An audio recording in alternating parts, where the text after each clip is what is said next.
एक घड़ी, एक नक्षत्र, एक समय पर भी जन्म लेने पर सबका भाग्य अलग अलग क्यों? एक राजा थे। बहुत समय से उन्हें एक पर्सन परेशान कर रहा था कि मेरी कुंडली में तो राजयोग है, इसलिए मैं राजा बना।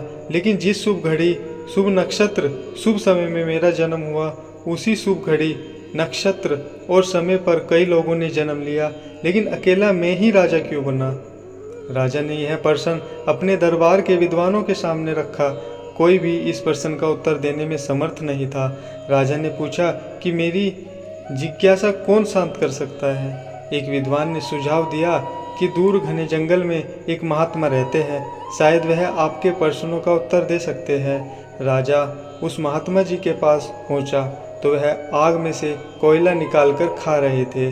राजा ने महात्मा से अपना प्रश्न पूछा तो वह क्रोधित होकर बोले कि मैं इस प्रश्न का उत्तर नहीं दूंगा। इसका उत्तर ऊपर ऊंची पहाड़ी पर एक महात्मा रहते हैं, वह दे सकते हैं। दुर्गम रास्ते से होता हुआ राजा उस महात्मा तक पहुंचा तो वह महात्मा अपना मांस नोचकर खा रहे थे। राजा ने उनसे अपना प्रश्न पूछा तो वह कहने लगे कि इसका उत्तर मैं नहीं दूंगा। आगे गांव के पास आदिवासी बस्ती में एक बच्चा जन्म लेने वाला है, वह तेरे प्रश्नों का उत्तर देगा। राजा महात्मा द्वारा बताई गई आदिवासी बस्ती में पहुंचा। राजा ने बस्ती में जाकर सारी बात बताई। बच्चे के जन्म के पश्चात बच्चे को राजा के सामने लाया गया। राजा ने उसके सामने अपने प्रश्न दोहराए कि जिस शुभ घड़ी, शुभ नक्षत्र में मुझे राजयोग मिला, वैसा किसी और को क्यों नहीं मिल पाया?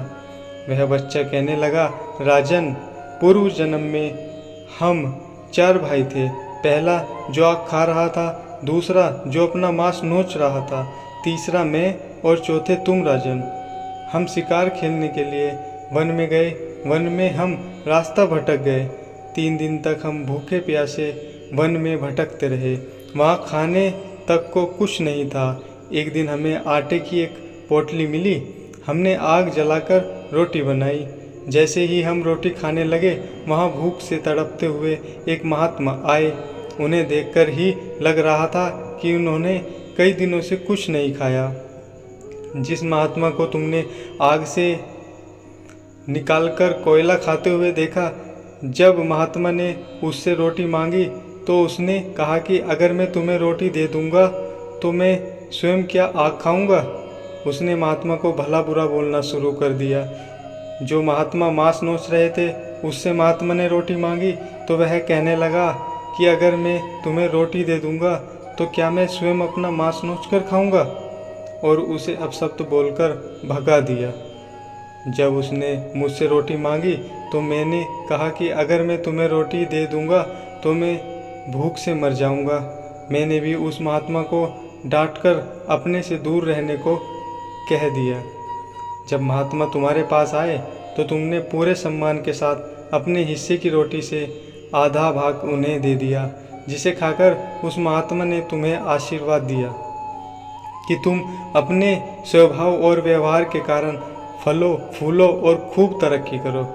महात्मा के आशीर्वाद और तुम्हारे द्वारा किए गए शुभ कर्म के कारण तुम्हें राजयोग प्राप्त हुआ और हम सब अपने कर्मों का फल भोग रहे हैं। इसलिए शुभ नक्षत्र, शुभ घड़ी, शुभ समय में पैदा होने के पश्चात भी सभी लोगों को राजयोग प्राप्त नहीं हो पाता, क्योंकि हम जो भी कर्म करते हैं हमें उसके हिसाब से ही फल मिलता है। यह सब बताने के पश्चात वह बालक मर गया और राजा को अपने प्रश्नों के उत्तर मिल गए। साथियों, इस छोटी सी कहानी के माध्यम से हमें यही सीख मिलती है कि हमें कर्म सोच समझकर करना चाहिए और कोई ज़रूरतमंद आए तो जहाँ तक संभव हो सके उसकी हर संभव सहायता करनी चाहिए। अगर वो भी न कर सके तो किसी को अपशब्द तो भूल कर भी न कहे। दोस्तों, वीडियो आपको थोड़ी भी अच्छी लगी हो तो वीडियो को लाइक, शेयर, चैनल को सब्सक्राइब कर बेल आइकन को प्रेस कर लीजिएगा, जिससे वीडियो सबसे पहले आपके पास पहुँचे। जय हिंद, जय भारत।